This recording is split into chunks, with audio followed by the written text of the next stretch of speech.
വീരക്കരുഹംസപ്പടുകൊടു Singham മുമ്പിലൊരുങ്കും മംഗം വെള്ളരിതാവിരംഗം Pooram ഹാരം പോരുതു. Hey guys, അസ്സലാമു അലൈക്കും. മറ്റൊരു വ്ളോഗിലേക്ക് വീണ്ടും സ്വാഗതം.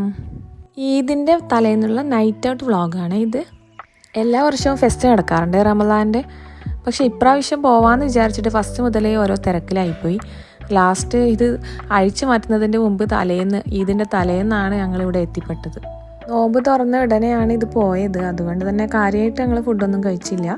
ഓരോന്നൊക്കെ ട്രൈ ചെയ്ത് നോക്കി, എന്നിട്ട് കുറച്ച് കാര്യങ്ങളൊക്കെ ചെയ്ത് തീർക്കാനുണ്ടായിരുന്നു. അതൊക്കെ കഴിഞ്ഞ് വീട്ടിലേക്ക് തിരിച്ചിട്ടാ. പെരുന്നാളിൻ്റെ തലേന്നായിട്ടും റോഡിലും ഷോപ്പിലും ഈ ഫെസ്റ്റിലൊക്കെ നല്ല തിരക്കായിരുന്നു. അത്രയും ആളായിരുന്നു. ഇവിടെ വന്നപ്പോഴാണ് ഇതിൻ്റെ ഗുട്ടൻസ് മനസ്സിലായത്. വെറുതെ അല്ല ആൾക്കാരിങ്ങനെ കുമിഞ്ഞു കൂടുന്നത്. മംഗലപ്പുര പോലെ ഫുൾ സീലിങ്ങും ഒക്കെ ആയിട്ട് നല്ലോണം അലങ്കരിച്ചിട്ടുണ്ട് ലൈറ്റിങ് കൊണ്ട്. എല്ലാം ഒന്ന് നോക്കി കറങ്ങിത്തിരിഞ്ഞ് 2-3 ഉപ്പിലിട്ടതൊക്കെ കഴിച്ച് ഇത് ലാസ്റ്റ് ഒരു സാധനം കഴിച്ചിട്ടാ.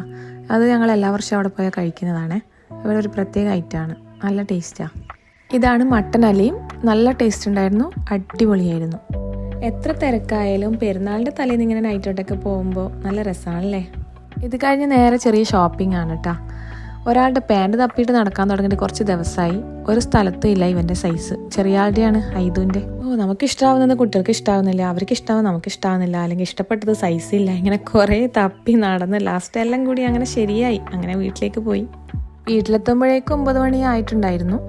അപ്പോൾ അതിനുശേഷം പിന്നെ ഫിത്തറിൻ്റെ അരിയൊക്കെ അളന്ന് വെച്ചിട്ടുണ്ടായിരുന്നു. അത് കൊണ്ട് കൊടുക്കണം. എന്തായാലും തക്ബീർ കൊടുത്തിട്ടല്ലേ കൊടുക്കാൻ കഴിയുള്ളൂ.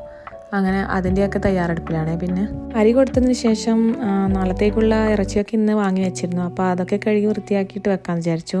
കാരണം രാവിലെ ഫ്രീസറിൽ നിന്ന് എടുക്കുമ്പോൾ നല്ലോണം ഐസിലായിരിക്കുമല്ലോ, അപ്പോൾ അത് ഇളക്കാനൊക്കെ പാടാണല്ലോ. അപ്പോൾ ഇന്ന് തന്നെ എല്ലാം ക്ലീനാക്കി കഴുകി നല്ല വൃത്തിയിൽ അവിടെ എടുത്തു വെച്ചു. ഡ്രസ്സൊക്കെ അയൺ ചെയ്ത് വെച്ചു. പിന്നെ അതിനുശേഷം മെഹന്തി ഇടണം. പിന്നെ ഫുഡ് പോകുമ്പോഴേ ഞാൻ റെഡിയാക്കി വെച്ചിട്ടുണ്ടായിരുന്നു. അപ്പോൾ പിന്നെ അത് കഴിച്ചതിന് ശേഷം ലാസ്റ്റ് വേണം മെഹന്തിയൊക്കെ ഇട്ട് റെഡിയാവാൻ വേണ്ടിയിട്ട്. മെഹന്തി നന്നായിട്ട് ഇട്ടുകൊണ്ടിരിക്കുന്ന ഒരു ടൈം ഉണ്ടായിരുന്നു. പിന്നെ കുട്ടികളൊക്കെ അതിന് ശേഷം പിന്നെ അധികം ഇടാറില്ല. കാരണം ഇട്ടതിന് ശേഷമായിരിക്കും അവർക്ക് എന്തെങ്കിലുമായിട്ട് ഒന്നെങ്കിൽ ടോയ്ലറ്റിൽ പോകാൻ അങ്ങനെ എന്തെങ്കിലുമായിട്ട് ഉണ്ടാവും. പിന്നെ അതൊരു മടി പിടിച്ച് മെഹന്തി ഇടലൊക്കെ അങ്ങനെ ഇല്ലാണ്ടായി.